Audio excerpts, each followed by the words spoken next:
Have you ever been stuck in traffic, just grinding your gears, and wondered, who on earth designed this mess?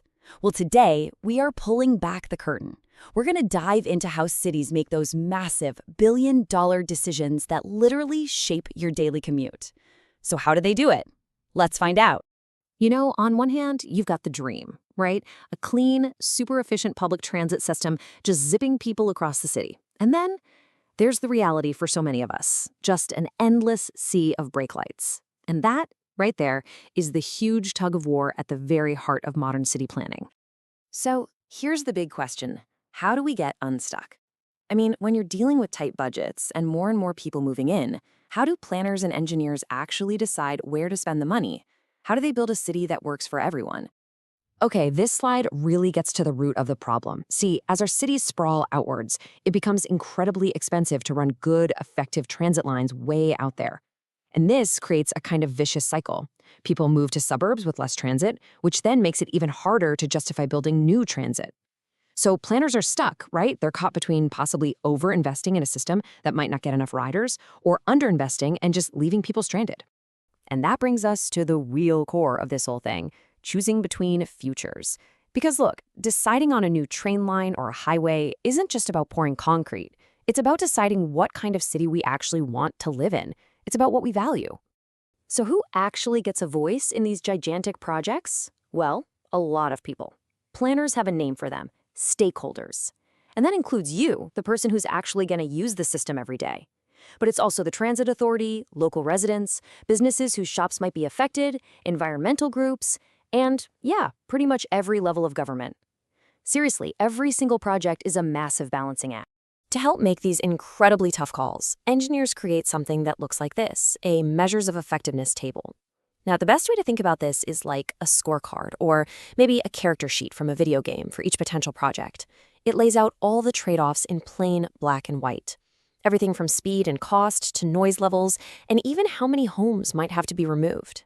It's a way to take all this messy, complicated stuff and put it all down on one page so you can compare them side by side. As you can see, there's a lot to weigh here.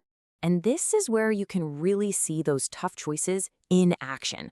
I mean, just look at this comparison, pulled right from that table. Alternative 1, it's the fastest, no question, slashes travel time. But then you look at alternative 4, it is by far the safest option. The catch? It would mean displacing 7 families from their homes. So what's more important, speed or community stability? And yeah, there is no easy answer to that. So this leads us right to the billion-dollar question. With all of these competing factors, speed, safety, cost, environmental impact, how in the world can planners possibly weigh them all against each other and come to a single, defensible decision? Well, at the end of the day, it all boils down to this one fundamental question. Every single transportation project, big or small, has to answer this. Are the benefits that we get as a society worth the price we have to pay? To answer that, engineers have a whole toolkit of economic methods they can use. And these tools basically translate all those different impacts into a common language, money. Now, today, we're going to focus on one of the most common and powerful tools in that kit, the benefit-cost ratio, or BCR.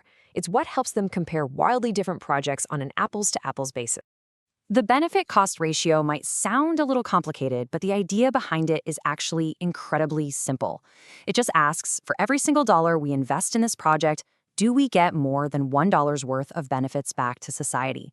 And those benefits can be anything from time saved on your commute to fewer accidents or lower gas and maintenance costs. If the ratio is greater than 1, it's a good investment. If it's less than 1, it's a money loser. Simple as that. Okay, enough theory. Let's move into practice and see exactly how this works with a real-world example. We're going to look at 3 different plans to improve a busy intersection and see which one comes out on top.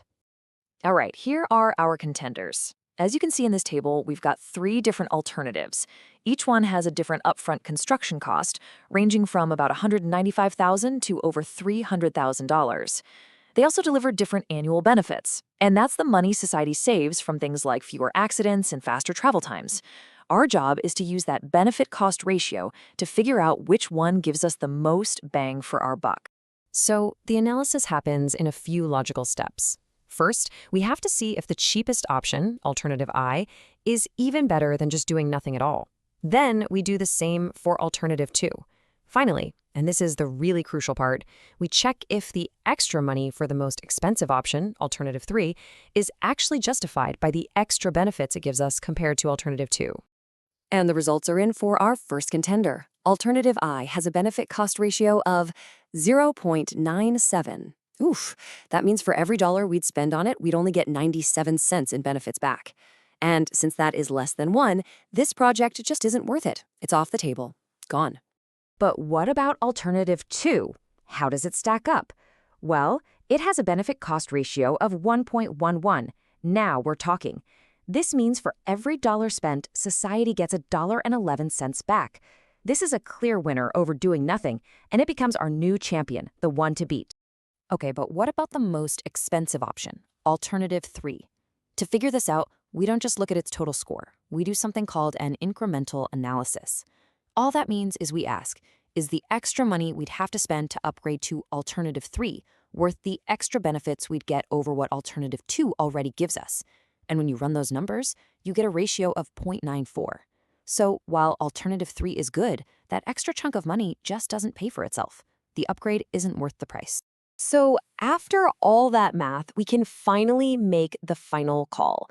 And it's so important to see how this seemingly dry, data-driven process has a huge real-world impact on your daily life. The math has spoken. The most economically sound, the most justifiable choice is alternative 2. It provides a solid return on investment without overspending on bells and whistles that just don't provide enough extra value. And here's the bottom line. This whole process isn't just a numbers game for engineers. It's a structured, logical way to make incredibly tough choices. It's about ensuring that public money, your tax money, is spent as wisely as possible to build cities that are safer, faster, and ultimately better for all of us. So we've seen how the pros use data to balance all these trade-offs. But that leaves one final question, and this one is for you. When you think about your own commute, what do you value most? Is it raw speed, ultimate safety, or the lowest possible cost? The answer to that question, well, it shapes the cities we all live in.